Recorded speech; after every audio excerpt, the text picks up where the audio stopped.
Coba bayangkan, kejadian seperti ini terjadi dalam hidup Anda.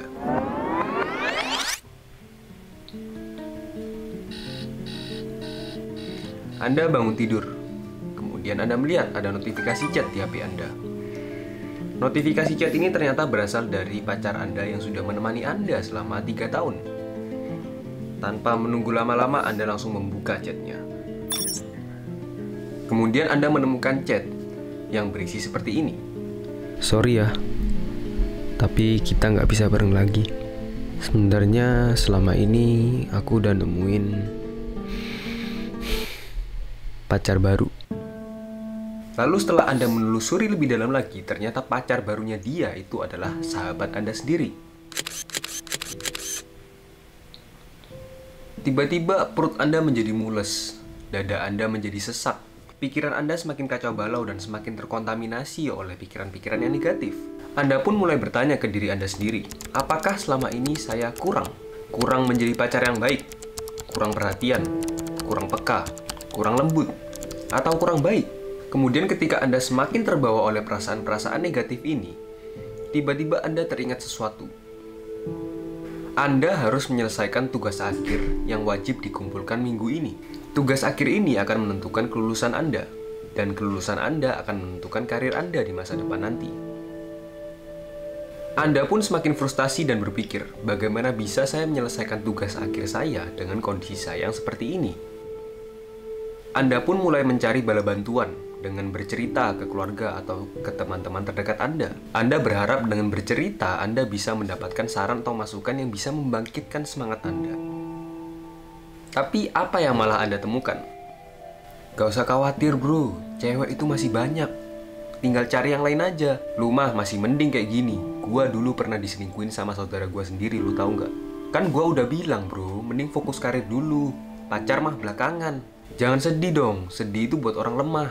Cowok kalau nangis itu namanya banci bro. Pernahkah Anda mendapatkan jawaban-jawaban seperti ini ketika Anda sedang menceritakan masalah Anda? Atau pernahkah Anda menjawab seperti ini ketika orang lain sedang menceritakan masalahnya? Karena jawaban tersebut bukannya membantu kita untuk menghilangkan rasa sedih yang kita miliki, melainkan menuntut kita untuk menutup-nutupi dan memendam rasa sedih yang kita miliki. Dan itu sama sekali tidak membantu. Sekarang apakah masuk akal? Ketika kejadian buruk sedang terjadi dalam hidup kita, kita malah memaksa diri kita untuk memakai topeng dan mengatakan bahwa kita tidak sedih, bahwa kita happy, kita fine-fine aja. Bukannya menerima emosi yang secara insting natural kita miliki, kita malah menuntut diri kita sendiri atau dituntut oleh orang lain untuk menolak emosi tersebut, untuk membuangnya jauh-jauh dan harus berpikir positif, tidak boleh berpikir negatif. Ambil aja positifnya bro, sedih itu buat orang lemah. Sedih membuat Anda tidak sukses. Pertanyaan saya adalah, sejak kapan Anda tidak boleh sedih? Sejak kapan Anda dituntut untuk harus bahagia setiap saat? Dan sejak kapan Anda sudah tidak waras?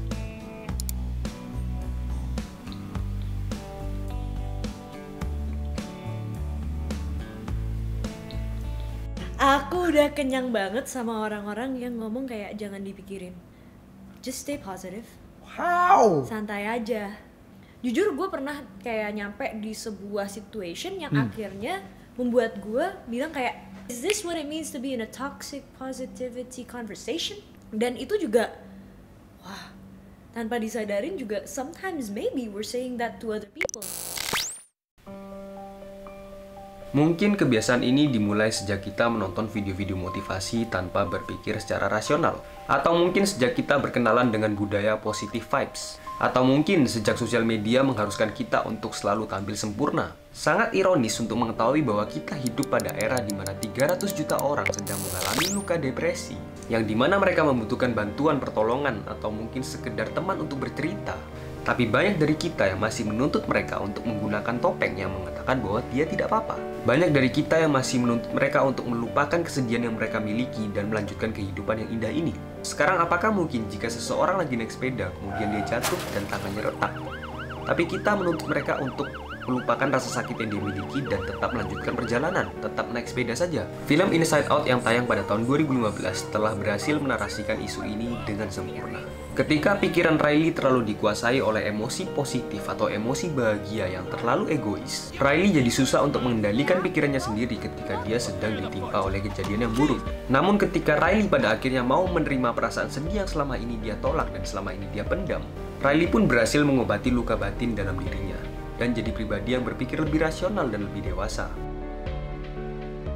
Menjadi positif adalah suatu pencapaian yang tidak bisa didapatkan secara instan. Harus melalui sebuah proses. Kita harus berteman lebih dulu dengan emosi-emosi yang ada di pikiran kita. Mulai dari emosi sedih, marah, takut, senang. Ketika kejadian buruk sedang terjadi dalam kehidupan Anda, pahamilah bahwa Anda sedang merasa sedih. Maka berilah ruang dan waktu kepada diri Anda sendiri untuk bersedih. Sedih itu adalah hal yang sangat wajar dan sangat normal.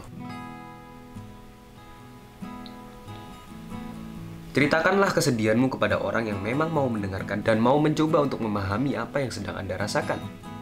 Lalu biarkan kesedihan ini secara natural mengobati pikiran Anda yang sedang terluka.